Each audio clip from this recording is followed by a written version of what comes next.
대표적인 구강질환이 충치랑 치주질환 두 종류가 있는데요.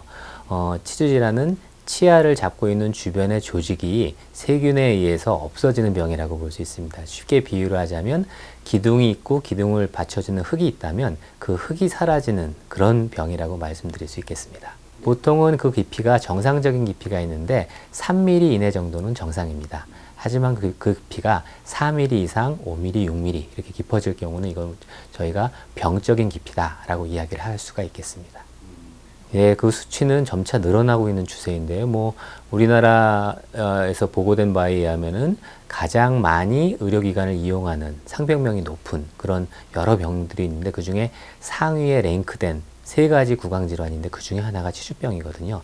최근에 또 많이 늘어나는 추세 이유 중에 하나는 노령화가 진행되면서 전반적으로 노인들의 자기 자신의 자연치아를 보유하고 있는 비율이 점차 늘어나면서 과거에 비해서 치주병이 많이 늘고 있습니다.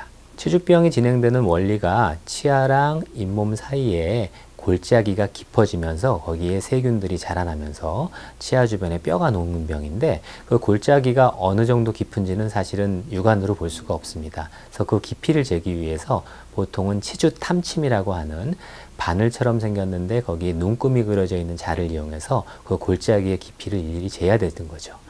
하지만 이런 깊이를 재는 과정에서 환자분들은 따끔거리는 불편감을 느낄 수가 있고요. 또 치과 의사 선생님들은 모든 치아별로 그런 검사를 하는 과정에서 시간이 많이 소요되기 때문에 실질적으로 환자분과 치과 의사 선생님 모두 불편함을 느끼는 전통적인 그런 검사법밖에 없었던 것이 좀 아쉬운 실정이었습니다. 실질적으로 이 연구를 기획했던 게 제가 장애인 쪽의 치주병을 어떻게 쉽게 진단할 수 있을까에 대한 고민들을 그 전에 했었는데요. 장애인들 같은 경우는 사실은 차분히 앉아 있는 경우가 되게 힘들고 많이 움직이기 때문에 아까 말씀드린 치주병 검사를 하기가 더욱 어려운 상황이었습니다. 근데 치주병의 대표적인 사인 중에 하나가 잇몸에서 피가 나는 거거든요. 그래서 저희가 이 원리를 이용해서 환자한테 왁스, 파라핀 왁스 같은 거를 일정 시간 씹게 한 다음에 체득된 침, 타액에서 과연 헤모글로빈이 얼마나 있는지를 검출하는 그런 방법을 개발했습니다.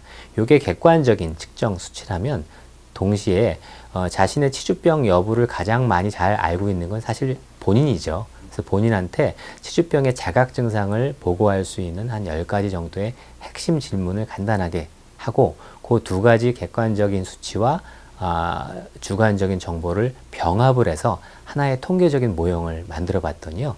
그 장애인들 같은 경우에 치주병을 실질적으로 찌르는 검사를 하지 않고서도 굉장히 많이 예측할 수 있었습니다. 그래서 저는 이 연구 방법론을 일반인들한테까지 확대해 가지고 시행을 해서 그 연구 결과가 이번에 발표된 것입니다. 사실 저희가 이 부분들을 적용할 수 있는 분야가 모든 치과계의 치주병 검사를 다 대신할 수는 없겠고요. 대표적으로 저희가 첫 번째로 적용했던 게 장애인과 같은 특수한 영역이라든가 저희가 또 하나 적용할 수 있는 분야 중에 대규모 구강 관련 역학조사입니다. 예를 들어서 한 번에 수천 명이나 수만 명의 사람들의 치주병 상태를 검사를 해야 되는데 전통적인 치주 탐침을 이용한 검사법을 이용하면 시간이 너무 오래 걸리고 그리고 실질적으로 비용이 엄청나게 추가되거든요. 그런 경우에 아까 말씀드린 제가 개발한 검사법을 적용할 경우에 보다 좀 쉽게 데이터를 좀 얻어낼 수 있지 않을까 여겨집니다. 사실 환자들의 치주병은 모든 치아에 다 동시에 발생되는 건 아니고요. 특히 많이 생기는 치아가 어느 치아인지 사실 알아내는 게 중요한데 제 검사법으로 그것까지는 알 수는 없습니다.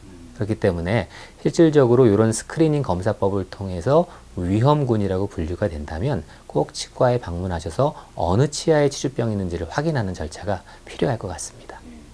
모든 구강질환은 예방이 가능합니다.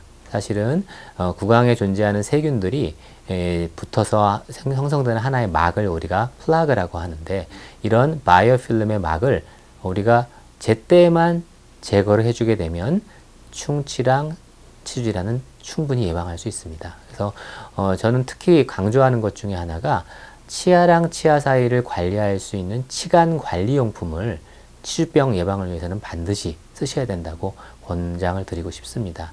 통상적으로 칫솔질만 하시게 되면 치아의 입체적인 구조 중에서 일부분만 닦게 되고요. 치아랑 치아 사이의 경계에 있는 그 부분에 있는 플라그들이 치주병을 유발하는 것을 막을 수가 없거든요.